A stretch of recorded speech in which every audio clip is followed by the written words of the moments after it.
ಅಲ್ಲ, ಇದು ದಿನದಿಂದ ದಿನಕ್ಕೆ ನೀವು ಬೆಂಗಳೂರಿನ ರಸ್ತೆಗಳ ಪರಿಸ್ಥಿತಿಯನ್ನ ನೋಡಿದ್ರೆ ಜನ ಸಾಯ್ತಾ ಇದ್ದಾರೆ. ನಿನ್ನೆ ಕೂಡ ಒಂದು ಹುಡುಗಿ ಬನ್ನರ್ಘಟ್ಟ ರಸ್ತೆನಲ್ಲಿ ನಾವು ಪೇಪರ್ನಲ್ಲಿ ಇವತ್ತು ಮಾಧ್ಯಮದಲ್ಲಿ ನೋಡಿದ್ವಿ. ಗುಂಡಿ ಅವಾಯ್ಡ್ ಮಾಡಕ್ ಹೋಗಿ ಬಿದ್ದಿದೆ ಸ್ಕೂಟ್ರಲ್ಲಿ, ಆಮೇಲೆ ಹಿಂದಗಡೆಯಿಂದ ವೆಹಿಕಲ್ ಅವ್ರ ಮೇಲೆ ಹತ್ತಿ ಅದು ಹತ್ಯೆ ಆಗಿರ್ತಕ್ಕಂಥದ್ದು. ಇಲ್ಲೂ ಕೂಡ ಇವ್ರ ರಸ್ತೆಗಳನ್ನ ಇಷ್ಟು ವರ್ಷ ಆದ್ರೂ ಕೂಡ ಸರಿ ಮಾಡ್ತಾ ಇಲ್ಲ. ಇದೇನು ಇವತ್ತಿನ ಬೇಡಿಕೆ ಅಂತಲ್ಲ, ಹಲವಾರು ವರ್ಷಗಳಿಂದ ಇದನ್ನ ಸರಿ ಮಾಡಿ ಅಂತ ಕೇಳ್ಕೊತಾ ಇದೀವಿ, ಆದ್ರೆ ಇಲ್ಲಿ ಸರಿ ಮಾಡ್ತಾ ಇಲ್ಲ. ಅಲ್ಲ, ಇದು ಕ್ವಶನ್ ಕರೆಕ್ಟ್ ಆಗಿದೆ ನಿಮ್ಗೆ, ಆದ್ರೆ ರಾಂಗ್ ಪಾರ್ಟಿ ಕೇಳ್ತಾ ಇದ್ದೀರಾ. ಇದನ್ನ ಡಿ.ಕೆ. ಶಿವಕುಮಾರ್ ಅವ್ರು ಕೇಳ್ಬೇಕಾಗುತ್ತೆ ನೀವು ಮೋಸ್ಟ್ಲಿ. ಕಾಂಗ್ರೆಸ್ ಅವ್ರು ಕೇಳ್ತಾ ಇರೋದು ಕುರ್ಚಿ ಬೇಕು ಅಂತ. ಕುರ್ಚಿ ಬೇಕು ಅಂತ ಕಿತ್ತಾಡ್ತಾ ಇರೋದು ಯಾರು? ಸಿದ್ದರಾಮಯ್ಯ, ಡಿ.ಕೆ. ಶಿವಕುಮಾರ್ ಅವರು. ಅಲ್ಲ ಸರ್, ವಿರೋಧ ಪಕ್ಷವಾಗಿ ಬಿಜೆಪಿ ಅಧಿಕಾರವನ್ನು ಪಡೆಯೋಕ್ಕಾಗಿ ಈ ರೀತಿಯಾದಂತಹ ಎಚ್ಚರಿಕೆ ಕೆಲಸವನ್ನ, ಆಂದೋಲನವನ್ನ ಮಾಡ್ತಾ ಇದೆ ಹೊರತು ಜನರ ಬಗ್ಗೆ ಅವರಿಗೆ ಕಾಳಜಿ ಇಲ್ಲ ಅನ್ನುವಂಥದ್ದು ಕಾಂಗ್ರೆಸ್ಸಿಗರ ಮಾತು. ಅಧಿಕಾರ ಇಲ್ದಾದ್ರೆ ನಾವು ಈ ರಸ್ತೆಯಲ್ಲಿ ಕಾರ್ ಹಾಕ್ಬೇಕು ಅಥವಾ ಇಲ್ಲಿ ಕಸ ಎತ್ತಬೇಕು, ಇಲ್ಲಿ ಬಿಲ್ಡಿಂಗ್ ಕಟ್ಟಬೇಕು, ಇನ್ಫ್ರಾಸ್ಟ್ರಕ್ಚರ್ ಮಾಡಬೇಕು ಅಂತಂದ್ರೆ ಯಾರೋ ಒಬ್ಬ ಬೀದಿಲಿ ಹೋಗೋ ಮನುಷ್ಯ ಮಾಡ್ಲಿಕ್ಕೆ ಆಗೋದಿಲ್ಲ. ಅವನಿಗೂ ಕೂಡ ಅಧಿಕಾರ ಇದ್ರೆ ಕೂಡ ಮಾಡಕ್ಕಾಗೋದು. ಸೊ ಅದಕ್ಕೋಸ್ಕರ ಬಿಜೆಪಿ ಪಕ್ಷಕ್ಕೆ ಅಧಿಕಾರ ಬಂದ್ರೆ 100% ಮಾಡ್ತೀವಿ. ನಾವು ಅಧಿಕಾರಕ್ಕೋಸ್ಕರನೇ ಮಾಡೋದು. ಇವ್ರ ತರ AC ಕಾರಲ್ಲಿ, AC ಚೇಂಬರ್ ಅಲ್ಲಿ ಎಲ್ಲೋ ಒಂದ್ ಕಡೆ ಕೂತ್ಕೊಂಡ್ರೆ ಇದು ಯಾವ್ದು ಕೂಡ ಕಾಂಗ್ರೆಸ್ನವ್ರಿಗೆ ಯಾರಿಗೂ ಅರ್ಥ ಆಗ್ತಾ ಇಲ್ಲ, ಅವ್ರ ಲೀಡರ್ಗಳಿಗೂ ಗೊತ್ತಾಗ್ತಾ ಇಲ್ಲ.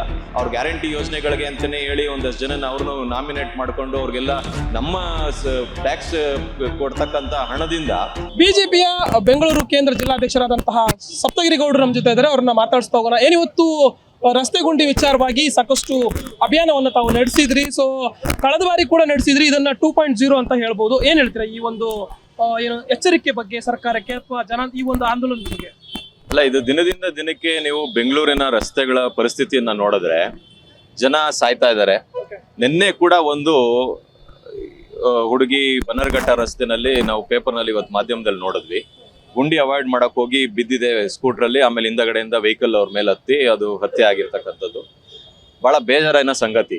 ಈ ರೀತಿ ದಿನದಿಂದ ದಿನ ಜನ ಪಾಪ ರಸ್ತೆಗಳಲ್ಲಿ ಓಡಾಡಬೇಕಾದ್ರೆ ಅವ್ರು ಸಾಯ್ತಾ ಇದ್ದಾರೆ ಅಂತಂದಾಗ ನಮಗೂ ಕೂಡ ಬಹಳ ಬೇಸತ್ತ ಹೋಗಿರ್ತಕ್ಕಂಥದ್ದು. ಅದರಲ್ಲೂ ಚಿಕ್ಕಪೇಟೆ ಭಾಗದಲ್ಲಿ, ಗಾಂಧಿನಗರದ ಬೆಂಗಳೂರಿನ ಬಹಳ ಹಳೆಯದಂತ ಒಂದು ಜಾಗ, ಬೆಂಗಳೂರು ಹುಟ್ಟಿರ್ತಕ್ಕಂಥ ಜಾಗ. ನಾಡಪ್ರಭು ಕೆಂಪೇಗೌಡರು ಕಟ್ಟಿರ್ತಕ್ಕಂಥ ಬೆಂಗಳೂರು ಇಲ್ಲಿಂದನೇ ಹುಟ್ಟಿದ್ದು.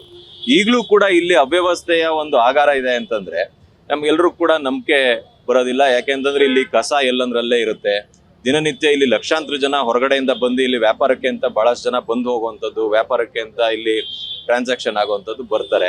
ಇಲ್ಲಿ ಹೈಯೆಸ್ಟ್ ಟ್ಯಾಕ್ಸ್ ಕಲೆಕ್ಷನ್ ಆಗತಕ್ಕಂಥ ಜಾಗ ಕೂಡ ಇದು. ಇಲ್ಲೂ ಕೂಡ ಇವ್ರ ರಸ್ತೆಗಳನ್ನ ಇಷ್ಟು ವರ್ಷ ಆದ್ರೂ ಕೂಡ ಸರಿ ಮಾಡ್ತಾ ಇಲ್ಲ. ಇದೇನು ಇವತ್ತಿನ ಬೇಡಿಕೆ ಅಂತಲ್ಲ, ಹಲವಾರು ವರ್ಷಗಳಿಂದ ಇದನ್ನ ಸರಿ ಮಾಡಿ ಅಂತ ಕೇಳ್ಕೊತಾ ಇದೀವಿ, ಆದ್ರೆ ಇಲ್ಲಿ ಸರಿ ಮಾಡ್ತಾ ಇಲ್ಲ. ಇಲ್ಲಿ ಅದಕ್ಕೋಸ್ಕರ ನಾವು ಈ ಒಂದು ಅಭಿಯಾನವನ್ನ ಮಾಡಿದ್ವಿ. ಎಲ್ಲೆಲ್ಲಿ ರಸ್ತೆ ಗುಂಡಿಗಳಿದೆ ಅಲ್ಲೆಲ್ಲ ಒಂದು ಪೇಂಟ್ಗಳನ್ನ ಹಾಕಿ, ನಿಮಗೆ ಅವಾಗ ಪೇಂಟ್ ನೋಡಿದ್ರೆ ಜನಕ್ಕೆ ಅದು ಇಲ್ಲಿ ಎಚ್ಚರಿಕೆ ಇರಬೇಕು, ಇಲ್ಲಿ ನಿಧಾನ ಓಡಿಸ್ಬೇಕು ಅನ್ನೋದು ಒಂದು ಗೊತ್ತಾಗ್ತದೆ. ಆ ರೀತಿ ಅದಾದ್ರೂ ಮಾಡಿ ಗಮನವನ್ನ ಸೆಳೆದಿ ಸರ್ಕಾರ ಈಗಾದ್ರೂ ಎಚ್ಚೆತ್ಕೊಂಡು ಇಲ್ಲಿನ ಕಾರ್ಪೊರೇಷನ್ಗಳು ಸರಿ ಮಾಡ್ಲಿ, ಕೆಲಸವನ್ನು ಮಾಡ್ಲಿ ಅಂತ ಹೇಳಿ ಇದೊಂದು ಅಭಿಯಾನವನ್ನ ಮಾಡ್ತಾ ಇದೀವಿ. ನಮ್ಮ ನಾಯಕರಾಗಿರ್ತಕ್ಕಂಥ ಆರ್ ಅಶೋಕ್ ಅವರು, ಗೋವಿಂದ್ ಕಾರಜೋಳ ಸಾಹೇಬ್ರು, ಮತ್ತೆ PC ಮೋಹನ್ ಅವರು ಎಲ್ಲರೂ ಕೂಡ ಬಂದು ಇವತ್ತು ನಮ್ಮ ಜೊತೆಗೆ ಇಲ್ಲಿ ಸ್ಥಳವನ್ನ ವೀಕ್ಷಣೆಯನ್ನ ಮಾಡಿದ್ರು. ಆರ್ ಅಶೋಕ್ ಅವ್ರು ಹೇಳ್ತಾ ಇದ್ರು, ನಮ್ಮ ಕಾನ್ಸ್ಟಿಟ್ಯೂನ್ಸಿಲಿ ಈ ತರ ಇದ್ದಿದ್ರೆ ನಮ್ಮನ್ನೇನ್ ಬಿಡ್ದೇನೆ ಇರಲಿಲ್ಲ, ನಮ್ಗೆ ಕೊಂದಾಕ್ಬಿಡ್ತಿದ್ರು ಜನ, ಈ ರೀತಿ ಇಟ್ಕೊಂಡಿದ್ದೀರ ರಸ್ತೆ ಅಂತ. ಅಷ್ಟು ಕೆಟ್ಟದಾಗಿ ಇಟ್ಕೊಂಡಿದ್ದಾರೆ ಇಲ್ಲಿನ MLA. ಏನಪ್ಪಾ ಇದು ಅಂತ ಹೇಳ್ತಾ ಇರ್ತಕ್ಕಂಥ ಇದನ್ನ ನೋಡಿದ್ವಿ.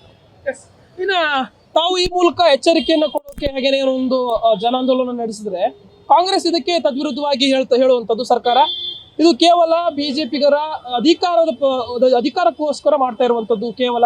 ಅದು ಬಿಟ್ರೆ ಜನರ ಬಗ್ಗೆ ಬಿಜೆಪಿಯವರಿಗೆ ಯಾವುದೇ ಒಂದು ಆಲೋಚನೆ ಏನು ಕೂಡ ಇಲ್ಲ. ಇದು ಕೇವಲ ಅಧಿಕಾರಕ್ಕಾಗಿ ಮಾಡ್ತಾ ಇರುವಂತದ್ದು. ಕುರ್ಚಿ ಬೇಕು ಅವರಿಗೆ, ಹಾಗೇನೆ ಅಧಿಕಾರ ಬೇಕು, ಅದಕ್ಕೋಸ್ಕರ ಮಾಡ್ತಾ ಇರುವಂತದ್ದು. ಏನ್ ಹೇಳ್ತೀವಿ ಯಾರ ಬಗ್ಗೆ? ಅಲ್ಲ, ಇದು ಕ್ವಶನ್ ಕರೆಕ್ಟ್ ಆಗಿದೆ ನಿಮ್ಗೆ, ಆದ್ರೆ ರಾಂಗ್ ಪಾರ್ಟಿ ಕೇಳ್ತಾ ಇದ್ದೀರಾ. ಇದನ್ನ ಡಿ.ಕೆ. ಶಿವಕುಮಾರ್ ಅವ್ರು ಕೇಳ್ಬೇಕಾಗುತ್ತೆ ನೀವು ಮೋಸ್ಟ್ಲಿ. ಕಾಂಗ್ರೆಸ್ ಅವ್ರು ಕೇಳ್ತಾ ಇರೋದು ಕುರ್ಚಿ ಬೇಕು ಅಂತ. ಕುರ್ಚಿ ಬೇಕು ಅಂತ ಕಿತ್ತಾಡ್ತಾ ಇರೋದು ಯಾರು? ಸಿದ್ದರಾಮಯ್ಯ, ಡಿ.ಕೆ. ಶಿವಕುಮಾರ್ ಅವರು. ಕಿತ್ತಾಡ್ತಿರೋದು ಅವರು. ನಾವೆಲ್ಲಿ ಕುರ್ಚಿಲಿ ಎಲ್ಲಿ ನಾವು ಬಿಟ್ಟಾಗ್ಲೇ 2 ವರ್ಷ ಆಗೋಯ್ತಲ್ಲ. ನಾವಿವಾಗ ಜನ ನಮ್ಮನ್ನೇ ನೀವು ವಿರೋಧ ಪಕ್ಷದಲ್ಲಿ ಇರ್ಬೇಕು ಅಂತೇಳಿ ನಮ್ಗೆ ಕೊಟ್ಟಿದ್ದಾರೆ, ಸೂಚನೆ ಕೊಟ್ಟಿದ್ದಾರೆ. ಆ ತರ 2 ವರ್ಷ ಇರ್ತೀವಿ ನಾವು. ನಮ್ಮ ವಿರೋಧ ಪಕ್ಷವಾಗಿ ನಮ್ಮ ಜವಾಬ್ದಾರಿ ಏನಿದೆ, ಜನರ ಕಷ್ಟ ಕಾರ್ಪಣ್ಯಗಳನ್ನ ನಾವು ಸರ್ಕಾರ ಗಮನಕ್ಕೆ ತರ್ತಕ್ಕಂಥದ್ದು, ಅವರ ಕಷ್ಟಗಳನ್ನ ನಾವು ಎತ್ತಿ ಹಿಡಿತಕ್ಕಂಥ ಕೆಲಸವನ್ನ ಏನು ಮಾಡ್ಬೇಕು ಆ ಕೆಲಸವನ್ನ ಮಾಡ್ತಾ ಇದೀವಿ ನಾವು.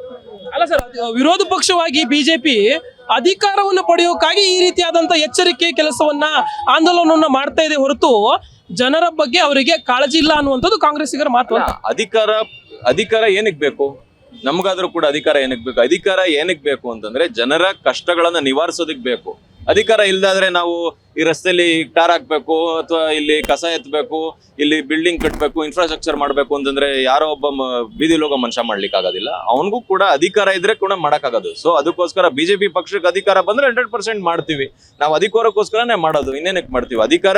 ಆದ್ರೆ ಅಧಿಕಾರ ಏನಕ್ಕೆ ಬೇಕು? ಅಧಿಕಾರ ಇರೋದು ಜನರ ಕಷ್ಟಗಳಿಗೆ ಸ್ಪಂದಿಸ್ಲಿಕ್ಕೆ, ಜನರ ಜೀವನವನ್ನ ಒಂದು ಉತ್ತಮ ಮಟ್ಟಕ್ಕೆ ತಗೊಂಡೋಗೋದಕ್ಕೆ ಅಧಿಕಾರ ಬೇಕು. ಅದಕ್ಕೋಸ್ಕರ ಮಾಡ್ತಾ ಇದೀವಿ ನಾವು. ಮತ್ತೆ ಜನರ ಕಷ್ಟಗಳನ್ನ ಗಮನಿಸುವಂತ ಕೆಲಸ ನಾವು ಮಾಡ್ತಾ ಇದ್ವಿ. ಅವರ ನಾಡಿ ಮಿಡಿತ ನಮಗೆ ಗೊತ್ತಿದೆ. ನಾವು ಬೀದಿಲಿ ಇರ್ತೀವಿ, ಇವ್ರ ತರ AC ಕಾರಲ್ಲಿ, AC ಚೇಂಬರ್ ಅಲ್ಲಿ ಎಲ್ಲೋ ಒಂದ್ ಕಡೆ ಕೂತ್ಕೊಂಡ್ರೆ ಇದು ಯಾವ್ದು ಕೂಡ ಕಾಂಗ್ರೆಸ್ನವ್ರಿಗೆ ಯಾರಿಗೂ ಅರ್ಥ ಆಗ್ತಾ ಇಲ್ಲ, ಅವ್ರ ಲೀಡರ್ಗಳಿಗೂ ಗೊತ್ತಾಗ್ತಾ ಇಲ್ಲ. ಅವ್ರ ಗ್ಯಾರಂಟಿ ಯೋಜನೆಗಳಿಗೆ ಅಂತಾನೆ ಹೇಳಿ ಒಂದಷ್ಟು ಜನ ಅವ್ರನ್ನು ನಾಮಿನೇಟ್ ಮಾಡ್ಕೊಂಡು ಅವ್ರಿಗೆಲ್ಲ ನಮ್ಮ ಟ್ಯಾಕ್ಸ್ ಕೊಡ್ತಕ್ಕಂತ ಹಣದಿಂದ ಅವ್ರಿಗೆ ಸಂಬಳವನ್ನ ಕೊಡ್ತಾ ಇದ್ದಾರೆ. ಆದ್ರೆ ಅವರು ಕೂಡ ಯಾವುದೇ ಕೆಲಸವನ್ನ ಮಾಡ್ತಾ ಇಲ್ಲ. ಜನಕ್ಕೆ ಅವರು ತಿಳಿಸ್ಬೇಕು. ಅವರು ಏನು ಅದಕ್ಕೆ ಅಂತ ಒಂದಷ್ಟು ಜನನ ಮಾಡ್ಕೊಂಡಿದಾರಲ್ಲ, ಅವರುಗಳು ಸರ್ಕಾರಕ್ಕೆ ತಿಳಿಸ್ಬೇಕು ಜನರ ಸಮಸ್ಯೆ ಹಿಂಗಿದೆ ಅಂತ ಹೇಳಿ. ಅವರು ಕೂಡ ಏನ್ ತಿಳಿಸ್ತಾ ಇದಾರೋ ಗೊತ್ತಿಲ್ಲ. ಬೀದಿಲಿ ಈ ತರ ಸಮಸ್ಯೆಗಳಿದೆ ಅಂತ ನಾವು ಅವ್ರ ಸರ್ಕಾರ ಗಮನಕ್ಕೆ ತರ್ತಕ್ಕಂತ ಜವಾಬ್ದಾರಿ ನಮ್ಗಿದೆ, ನಾವು ಮಾಡ್ತಾ ಇದ್ದೇವೆ. ರಾಜ್ಯ ಕಾಂಗ್ರೆಸ್ ಸರ್ಕಾರಕ್ಕೆ ಈಗಾಗಲೇ 2.5 ವರ್ಷಗಳು ಆಗಿದೆ. ಸೊ ಆ ನಿಟ್ಟಿನಲ್ಲಿ ಒಂದಷ್ಟು ನಮ್ಮ ಸಾಧನೆಗಳೇನಿದೆ ಅನ್ನುವಂತ ವಿಚಾರವನ್ನ ಕಾಂಗ್ರೆಸ್ ಸರ್ಕಾರ ತೋರಿಸ್ತಾ ಇರುವಂತದ್ದು. ಆದ್ರೆ ಇನ್ನೊಂದೆಡೆ ವಿರೋಧ ಪಕ್ಷವಾಗಿರುವಂತಹ ತಮ್ಮ ಬಿಜೆಪಿ ಏನಿದೆ, ಎಲ್ಲೊಂದ್ ಕಡೆ ಈ ಸರ್ಕಾರದ ವೈಫಲ್ಯ ಇರ್ಬೋದು, ಸರ್ಕಾರ ಒಂದ್ ಕಡೆ ಭ್ರಷ್ಟಾಚಾರ ಮಾಡ್ತಾ ಇದೆ ಅನ್ನುವಂತ ವಿಚಾರವನ್ನು ಎತ್ತಿ ಹಿಡಿತಾ ಇರುವಂತದ್ದು. ಏನ್ ಹೇಳ್ತೀರಾ ಸರ್ಕಾರದ 2.5 ವರ್ಷ? ಅಲ್ಲ, ಸರ್ಕಾರ 2.5 ವರ್ಷದಿಂದ ಬಹಳ ದೊಡ್ಡ ಚಾಂಪಿಯನ್ ಆಗಿದೆ. ಚಾಂಪಿಯನ್ ಯಾವ್ದ್ರಲ್ಲಿ? ಭ್ರಷ್ಟಾಚಾರದಲ್ಲಿ, ರೈತರ ಆತ್ಮಹತ್ಯೆನಲ್ಲಿ, ಕಾಂಟ್ರಾಕ್ಟರ್ಗಳು ಆತ್ಮಹತ್ಯೆಗಳಲ್ಲಿ, ರಸ್ತೆ ಗುಂಡಿನಲ್ಲಿ, ಕಸದಲ್ಲಿ, ಹಗರಣಗಳಲ್ಲಿ, SC/STಗಳ ಹಣ ಲೂಟಿ ಮಾಡೋದ್ರಲ್ಲಿ, ಈ ತರದಲ್ಲಿ ಚಾಂಪಿಯನ್ ಆಗಿರ್ತಕ್ಕಂಥದ್ದು 2.5 ವರ್ಷದಲ್ಲಿ ಬಹಳ ದೊಡ್ಡ ಸಾಧನೆಯನ್ನ ಮಾಡಿದೆ. ಅದನ್ನ 2.5 ವರ್ಷದಲ್ಲಿ ಇದೊಂದು ಸಾಧನೆ ಅಂತ ಹೇಳ್ಕೊಳಕ್ಕಾದ್ರೂ ಅವ್ರಿಗೆ ಯಾವ ರೀತಿ ಮನಸ್ಸು ಬರುತ್ತೋ ದೇವ್ರಿಗೆ ಗೊತ್ತು, ಮಾಡಿದ್ದಾರೆ. ನಾವು ಕೂಡ ಇವತ್ತು ನಮ್ಮ ಪಕ್ಷದಿಂದ ಅವ್ರು ಮಾಡಿರ್ತಕ್ಕಂಥ 2.5 ವರ್ಷದ ಸಾಧನೆಯನ್ನ ಒಂದು ವಿಡಿಯೋ ಕೂಡ ಇವತ್ತು ತುಣುಕನ್ನ ನಾವು ಇವತ್ತು ಬಿಡುಗಡೆಯನ್ನ ಮಾಡಿದೀವಿ. ನಮ್ಮ ಕಚೇರಿಯಲ್ಲಿ ಬಿಡುಗಡೆ ಆಯ್ತು. ಅದನ್ನು ಕೂಡ ತಾವು ಪ್ರಸಾರ ಮಾಡ್ಬೋದು. ಅದರಲ್ಲಿ ಎಲ್ಲ ಬಿಡುಗಡೆಯಾಗಿ ನಾವು ಎಕ್ಸ್ಪ್ಲೈನ್ ಮಾಡಿರ್ತಕ್ಕಂಥದ್ದು ಇದೆ, ಯಾವ ರೀತಿ ಸರ್ಕಾರದ ಸಾಧನೆ ಇದೆ ಅಂತೇಳಿ. ಅದನ್ನ ನೋಡಿದ್ರೆ ಸಾಕು, 2.5 ವರ್ಷದ ಸಾಧನೆಗಳ ಮಹಾಪೌರವೇ ನೋಡ್ಬೋದು. ಓಕೆ, ಇನ್ನು ಕಸ ಸ್ವಚ್ಛ ಮಾಡುವಂತ ಮಷಿನ್ ವಿಚಾರಕ್ಕೂ ಕೂಡ ಕೆಲವೊಂದ್ ಕಡೆ ಬಿಜೆಪಿ ಈಗಾಗಲೇ ಹೋರಾಟವನ್ನು ಮಾಡ್ತಾ ಇರುವಂತದ್ದು. ಮುಂದಿನ ದಿನಗಳಲ್ಲಿ ಈ ಒಂದು ಹೋರಾಟ ಬೇರೆ ರೀತಿ ಸ್ವರೂಪ ಪಡ್ಕೊಳ್ಳುತ್ತಾ, ಇನ್ನೊಂದು ಮುಂದಿನ ನಡೆಯನ್ನ ಇಡ್ತೀರಾ ಅಂತ? ಈಗ ನೋಡಿ, ಮುಂಚೆ ಈ ಕಸ ಎತ್ತಲಿಕ್ಕೆ ಹೇಳಿ ಸೆಸ್ ಅನ್ನ ಹಾಕ್ತಾ ಇದ್ರು. ಆ ಸೆಸ್ ಅನ್ನ ಇವಾಗ ಯೂಸರ್ ಫೀ ಅಂತ ಮಾಡಿ ಅದನ್ನ 300 400 ಕೊಟ್ಟು ಜಾಸ್ತಿ ಮಾಡಿದ್ರು. ಇವಾಗ ಯಾವ್ದೋ ಅಂಗಡಿ ಅಥವಾ ಒಂದು ಮನೆ ಅಲ್ಲಿ ಕಸ ಜನರೇಟ್ ಆಗುತ್ತೆ. ಆಯ್ತು, ಜನರೇಟ್ ಆಗೋ ಕಸಕ್ಕೆ ಇಷ್ಟು ಅಂತ ಕಲೆಕ್ಟ್ ಮಾಡ್ತಾರೆ. ಖಾಲಿ ಸೈಟ್ ಅಲ್ಲಿ ಎಲ್ಲಿಂದ ಜನರೇಟ್ ಆಗುತ್ತೆ? ಅಲ್ಲಿ ಯಾರು ಜನನೇ ವಾಸ ಮಾಡೋದಿಲ್ಲ. ಖಾಲಿ ಸೈಟ್ ಅಲ್ಲೂ ಕೂಡ ನೀವು ಕಸಕ್ಕೆ ಸೆಸ್ ಅನ್ನ ಹಾಕಿ ಕಸದ ದುಡ್ಡನ್ನ ತಗೋತಿದ್ದೀರಾ ಅಂತಂದ್ರೆ ನೀವು ಆಗ್ಲೇ ಅದಕ್ಕೆ 1000 ಕೋಟಿ ನೀವು ಕಲೆಕ್ಟ್ ಮಾಡಿದೀರಾ. ಆ 1000 ಕೋಟಿ ಕಲೆಕ್ಟ್ ಮಾಡಿದ ದುಡ್ಡು ಎಲ್ಲೋಯ್ತು? ಎಲ್ಲಿ ಕಲೆಕ್ಟ್ ಮಾಡಿದೀರಾ? ಅಷ್ಟು ದುಡ್ಡು ಕಲೆಕ್ಟ್ ಮಾಡಿರೋ ದುಡ್ಡು ಎಲ್ಲೋಯ್ತು? ಯಾಕೆ ಅಂತಂದ್ರೆ ಕಸ ಮಾತ್ರ ರೋಡಲ್ಲೇ ಇದೆ, ಇನ್ನ ಕೂಡ ನಿರ್ವಹಣೆ ಆಗ್ತಾ ಇಲ್ಲ ಸರಿಯಾಗಿ. ಮತ್ತೆ ಅದನ್ನ ತಗೊಂಡೋಗಿ ಜನರ ಮನೆ ಮುಂದೆನೆ ಸುಡಿತಾ ಇದ್ದೀರಾ. ಈಗ ರೋಡ್ ಕಸ ಗುಡಿಸೋದಿಕ್ಕೆ ಇವರು ಅವಾಗೂ ಕೂಡ ಹಳೆ ಸಿದ್ದರಾಮಯ್ಯನವ್ರ ಸರ್ಕಾರ, ಮೊದಲನೇ ಸರ್ಕಾರ ಇದ್ದಾಗೂ ಕೂಡ ಇದನ್ನೇ ಒಂದು ಸ್ಕೀಮ್ ಅನ್ನ ತಂದ್ರು.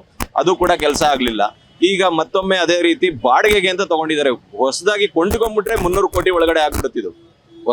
ಅವ್ರೇನ್ 45 ಗಾಡಿಗಳನ್ನ ಕಸದ ಸ್ವೀಪಿಂಗ್ ಮಿಷಿನ್ ತಗೋಬೇಕು ಅಂತಿದ್ದಾರೆ. ಅದನ್ನ ನೀವು ಜನರಲ್ ಮಾರ್ಕೆಟ್ ಅಲ್ಲೇ ತಗೊಂಡ್ರೆ 45 ಕೋಟಿಗೆ ಹೊಸ ಗಾಡಿಗಳನ್ನೇ ತಗೋಬಹುದು. ಇವರು ಬಾಡಿಗೆಗೆ 630 ಕೋಟಿ ದುಡ್ಡನ್ನ ಅದಕ್ಕೆ ಯೋಜನೆ ಮಾಡ್ತಕ್ಕಂಥದ್ದಕ್ಕೆ ಹೋಗಿದ್ದಾರೆ. ಅದು ಸ್ಕೀಮ್ ಗೊತ್ತಾಗುತ್ತೆ, ಇದು ಲೂಟಿ ಹೊಡೆಯುವಂತ ಸ್ಕೀಮು ಅಂತೇಳಿ. ಸೊ ಇದರಲ್ಲಿ ಸರ್ಕಾರದ ಕೈವಾಡ ಇದೆ. ಅದನ್ನ ಲೂಟಿ ಹೊಡಿಬೇಕು ಅಂತ ಏನು ಮಾಡ್ಕೊಂಡಿದ್ದಾರೆ. ಇದನ್ನ ಜನಕ್ಕೆ ಮತ್ತೆ ಮೋಸ ಮಾಡ್ತಕ್ಕಂಥ ಕೆಲಸವನ್ನ ಮಾಡ್ತಾ ಇದ್ದಾರೆ. ಹೆಚ್ಚಿನ ಹೋರಾಟಗಳು ಇಲ್ಲಿ ಬೆಂಗಳೂರು ಕೇಂದ್ರದಿಂದನೇ ಆರಂಭ ಆಗುತ್ತೆ ಬಿಜೆಪಿಗರದು.